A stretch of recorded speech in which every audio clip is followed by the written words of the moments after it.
चलते हैं क्लास 10 की हिंदी। चैप्टर का नाम है भारत से हमें सीखें, भारत से हम सीखें। इसका लेखक है मैक्स मुलर, वर्ग 10 की।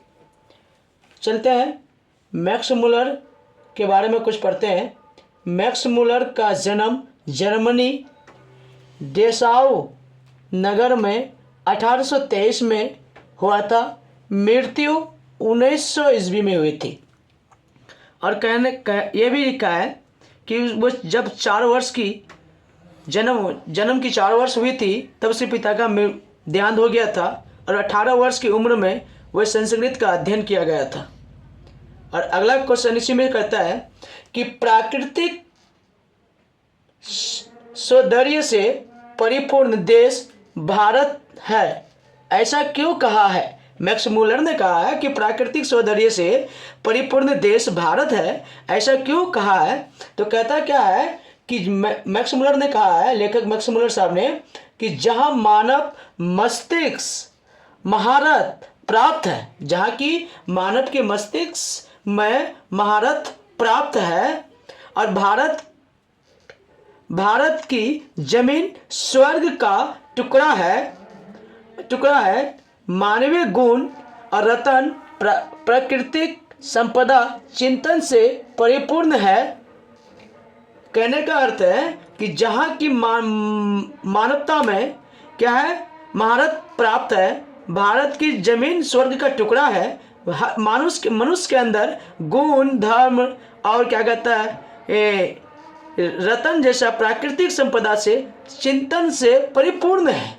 अगला क्वेश्चन कह रहा है कि लेखक की दृष्टि से मैं सच्चे भारत की दर्शन कहाँ और क्यों होती है? हमारे भी भारत के इतिहास में कहे जाते हैं कि भारत माँ कहाँ पर निवास करती है? गांव में। लेकिन यहाँ मैक्स मुलर साहब ने भी कहा है कि क्योंकि सच्चाई और प्रेम करुणा सहयोग की भावना ग्रामीण में कूट कूट कर भरा पड़ा है, गांव में आनंद उत्साह का भाव जागृत होता है। कहने का अर्थ है, मैक्स मुलर साहब ने कहते हैं कि क्योंकि भारत के लोगों में प्रेम करुणा सहयोग और आनंद उत्साह का और गांव के लोगों में जो कुट कुट कर भरा पड़ा है क्या? प्रेम। अगला क्वेश्चन कह रहा है कि धर्मों की दृष्टि से भारत का क्या महत्व है? कहने का अर्थ है कि मैक्स मुलर साहब कहते हैं कि धर्म के स्थान भारत का क्या है, ये धर्मों के नाम के स्थान भारत में क्या है? तो क्वेश्चन कर रहे आंसर कर रहा है इसका कि भारत वैदिक धर्म की भूमि है। भारत प्राचीन काल से ही धर्म की भूमि रहा है।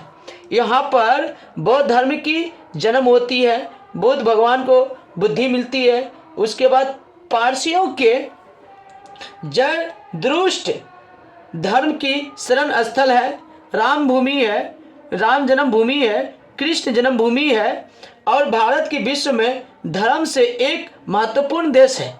यहाँ क्या कह रहा है कि हमारा देश भारत जो है, मैक्स मुलर साहब कहते हैं कि भारत की जमीन या भारत देश धर्म के नाम पर विश्व में क्या है, सर्वप्रथम या विश्व में सबसे पहला या विश्व में क्या था, एक महत्वपूर्ण देश माना जाता है।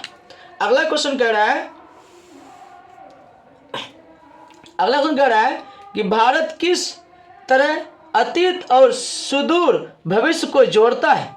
भारत आज से पहले की बात आने वाले की बात कैसे जोड़ता है? तो भारत अतीत और भविष्य को जोड़ता है। यहाँ की भूमि प्राचीन इतिहास को जोड़ता है, भावी पीढ़ी को दिशा और दशा तय करने की प्रयोगशाला है। यहाँ बीते हुए काल और आने वाले समय का नदी माना जाता है। हमारे भारत देश में जैसे पहले से ही यह अतीत भारत में विश्वविद्यालय हुआ करते थे। वो विश्वविद्यालय क्या कहता है, विक्रमशिला, क्या कहता है, विश्वविद्यालय बोध गया, नालंदा विश्वविद्यालय, बोधगया सॉरी, नालंदा विश्वविद्यालय, जो कि विश्व के छात्र यहाँ पर पढ़ने आते थे, चीन, इटली आदि। इसी के बारे में मैक्स मुलर साहब कहते हैं कि अतीत और सुदूर को क्यों भविष्य को जोड़ता है। अगला क्वेश्चन कह रहा है कि भारत के साथ यूरोप के व्यापारियों संबंध के प्राचीन प्रमाण लेखक ने